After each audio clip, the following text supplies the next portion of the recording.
Televisa presenta. ¿Alguna vez te has puesto a pensar qué es lo que consumes? ¿Qué pasa entonces cuando consumes puras mentiras? ¿Qué ocurre cuando el Estado solo nos proporciona una fuente de información y no hay manera de combatirla? Con el paso del tiempo y a medida que la tecnología fue evolucionando, nuevos medios de comunicación irrumpieron en la vida cultural, política, económica y social de México. Diversos factores intervinieron en la aparición de los medios mexicanos, y cada uno de ellos tuvo, y todavía hoy tiene, un papel crucial dentro de la sociedad mexicana. Según Páramo Ricoy, la televisión no solo fue un medio de entretenimiento, sino un instrumento de poder profundamente entrelazado con el Estado. Para entender cómo funciona este poder, vale la pena recordar lo que dijo Luis Althusser en su libro Ideologías y aparatos ideológicos del Estado. Él explicó que el Estado no solo se sostiene por la violencia, sino también por la ideología. Por un lado, están los aparatos regresivos del Estado, que operan mediante la fuerza. Por otro, existen los aparatos ideológicos del Estado, que funcionan de manera más sutil, masiva y cotidiana. Los AIE incluyen la familia, el sistema educativo, los medios de comunicación, las instituciones religiosas y hasta la cultura misma. Su propósito es simple, pero poderoso: asegurar que las personas acepten voluntariamente la ideología de la clase dominante, reproduciendo así las relaciones de poder y el sistema capitalista. Althusser lo llamó el proceso de interpelación, donde la ideología llama a los individuos y estos se reconocen dentro de ella. De este modo, las personas creen actuar libremente, cuando en realidad están aceptando las normas y valores impuestos por el sistema. En resumen, como concluye Althusser, el Estado no solo usa la fuerza para mantener el orden, también utiliza los aparatos ideológicos para moldear las conciencias de los ciudadanos, asegurando la continuidad del poder en la clase dominante y la reproducción del sistema capitalista. Y si pensamos en cuál es el aparato ideológico más importante de todos, es la televisión. La televisión y la comunicación desempeñan un papel medular en los ámbitos políticos, económicos y sociales. Y no es casualidad. La televisión tiene la capacidad de persuadir, de proyectar modelos, estilos de vida e información que llegan a tener un impacto profundo en los individuos. Una sociedad en transición a la democracia procurará tener una televisión que refleje ese mismo proceso democratizante, mientras que en una sociedad con una democracia política establecida y con plena libertad de expresión, podrá aspirar a contar con una televisión que asuma de mejor manera sus responsabilidades sociales. Sin embargo, el papel de la televisión y de los medios de comunicación en general no siempre es claro y con frecuencia resulta contradictorio. Desde sus inicios, la televisión mexicana surgió íntimamente ligada al poder y al Estado, lo cual después ligaría las bases para lo que sería su monopolización. El Partido Nacional Revolucionario, antecesor del PRI, entendió muy pronto la importancia estratégica de los medios de comunicación como herramienta de propaganda y control social.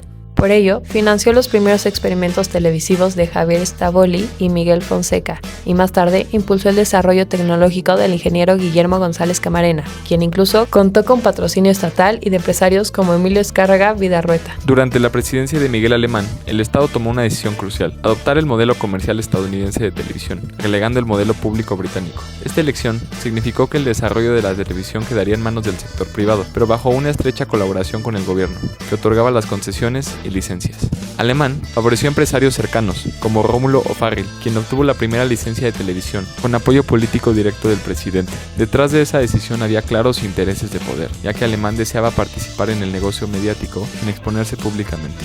Paralelamente, Emilio Azcárraga Vidarrueta, empresario de la radio, consolidó su posición con el Canal 2 y posteriormente absorbió otras concesiones, incluyendo la del ingeniero González Camarena. Así, desde los años 50, la televisión mexicana se configuró como un proyecto estatal empresarial, donde el Estado brindaba apoyo político, legal y económico, mientras los empresarios concentraban la propiedad. Este modelo híbrido permitió el surgimiento de Televisa como un monopolio mediático protegido por el régimen priista, garantizando al gobierno un canal eficaz de difusión ideológica y control informativo. Para 1952 surgió el tercer canal comercial de televisión, el Canal 5, propiedad del ingeniero González Camarena. Cabe señalar que González Camarena y Azcárraga Vidarrueta eran amigos cercanos. Incluso, Azcárraga financió parte de sus investigaciones. Sin embargo, las posibilidades de éxito de González Camarena eran prácticamente nulas, justamente por no contar con un capital que lo respaldara. Por esa razón, secretamente le transfirió la concesión a un prestanombres de Azcárraga, un mes antes de que este canal lanzara al aire su primer programa. De esta manera, desde un inicio, Azcárraga Vidarrueta hizo todo lo posible para monopolizar la televisión mexicana. El medio fue fuertemente apoyado por el Estado.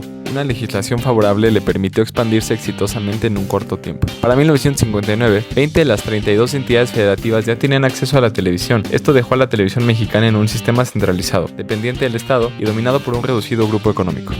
Y así, mientras el país creía estar entrando en la modernidad, lo que en realidad estaban haciendo era uno de los monopolios mediáticos más poderosos de Latinoamérica. En 1955, los dos canales de Emilio Azcárraga y el de los O'Farrill se unieron para crear Telesistemas Mexicanos. Esta nueva compañía tenía en un principio funciones principalmente administrativas, pero también se encargaba de supervisar la operación del sistema televisivo. Telesistema Mexicano se convirtió rápidamente en una empresa bien organizada y altamente productiva, que pronto empezó a expandirse más allá de las fronteras mexicanas. Entre diciembre de 1972 y enero de 1973, Telesistema Mexicano se transformó en Televisión Vía Satélite S.A., mejor conocido como Televisa presenta. Fue entonces cuando se diseñó el logotipo característico, ese ojo dorado que mira al mundo, el mismo que aún hoy representa la cadena televisiva más grande de México y una de las más poderosas del mundo hispano. ¿Pero qué significó realmente el nacimiento de Televisa? Más que una simple empresa, Televisa se convirtió en un actor político de primer nivel. Su crecimiento no fue espontáneo. Fue el resultado directo de una alianza entre el poder económico y poder político, una colaboración donde el Estado aportaba las concesiones y el marco legal, y los empresarios la infraestructura y el control de contenido. Hoy, la situación no ha cambiado demasiado. Televisa y Televisión Azteca, las principales televisoras mexicanas, siguen siendo los actores más influyentes en la vida política del país. En México, como en muchos otros países, la mayoría de los ciudadanos se informan a través de la televisión abierta, y esas dos compañías, Televisa y TV Azteca, acaparan más del 90% de la audiencia nacional. Aquí es donde el problema realmente comienza. Después de la masacre de Tlatelolco de 1968, el presidente de Telesistema Mexicano, Emilio Azcárraga Milmo, decidió crear la Dirección de Noticiarios de TSM, bajo la dirección de Miguel Alemán Velasco. Para principios de los 70, ya transformado en Televisa, el consorcio había obtenido el control total sobre la producción de los noticieros. Los graves problemas políticos y sociales que México enfrentó en 1968 socavaron la legitimidad del Estado. Y en medio de estas crisis, los medios masivos, especialmente la televisión, se convirtieron en el instrumento perfecto para recuperar el control de la narrativa. Así, los noticieros adquirieron un papel central. Fueron el vehículo mediante el cual el gobierno y Televisa difundieron un discurso uniforme, alineado y cuidadosamente diseñado para mantener la estabilidad del régimen. En ese sentido, Televisa no fue solo una empresa de entretenimiento, sino un pilar del aparato político mexicano. Un espejo que reflejaba lo que el gobierno quería que se viera y ocultaba lo que no debía saberse. Y es así, como desde los años 50 hasta hoy, la televisión mexicana se ha mantenido como un sistema centralizado, dependiente del Estado y controlado por un reducido grupo económico. Un grupo que, con el tiempo, aprendió que la información es poder, que quien controla la pantalla, controla también la percepción de la realidad. En ese contexto, los noticieros de Televisa se convirtieron en la voz oficial del gobierno, en un instrumento que aseguraba la continuidad del sistema. Para entenderlo mejor, veamos algunos ejemplos concretos. Caso 1. La inauguración del Mundial 1986. Durante el discurso de apertura del presidente Miguel de la Madrid, los asistentes comenzaron a abuchear y a chiflar. Se escuchaba entre la multitud, pero en televisión, nada de eso se vio. Televisa bajó el volumen de la transmisión, dejando una imagen limpia y perfectamente controlada. Solo quienes estaban ahí sabían lo que realmente había pasado. Caso 2. El despido del periodista Ricardo Alemán en 2018. Ese año, Televisa decidió despedir a uno de los críticos más visibles de López Obrador, después de que fuera víctima de una campaña de difamación y censura. La televisadora no tardó en distanciarse de cualquier postura incómoda, mostrando una vez más cómo los intereses políticos pueden moldear el discurso mediático. Y en este caso no es aislado. Ser periodista en México se ha convertido en una profesión de alto riesgo. El país ocupa constantemente los primeros lugares en agresiones, censura y asesinatos de comunicadores.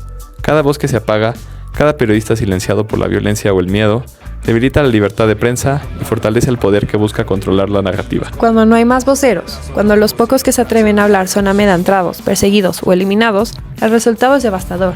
El silencio se vuelve cómplice y los sectores con poder concentran aún más su dominio sobre la información. La consecuencia es clara. Sin voces críticas no hay equilibrio. Si no hay equilibrio, la verdad deja de ser plural. Y si la verdad deja de ser plural, solo queda una versión, la del poder. Porque cuando solo hay una voz dominante, Cuando los periodistas son silenciados, y el miedo dicta lo que puede o no decirse, entonces la pregunta es inevitable, ¿estamos informados? o solamente programados.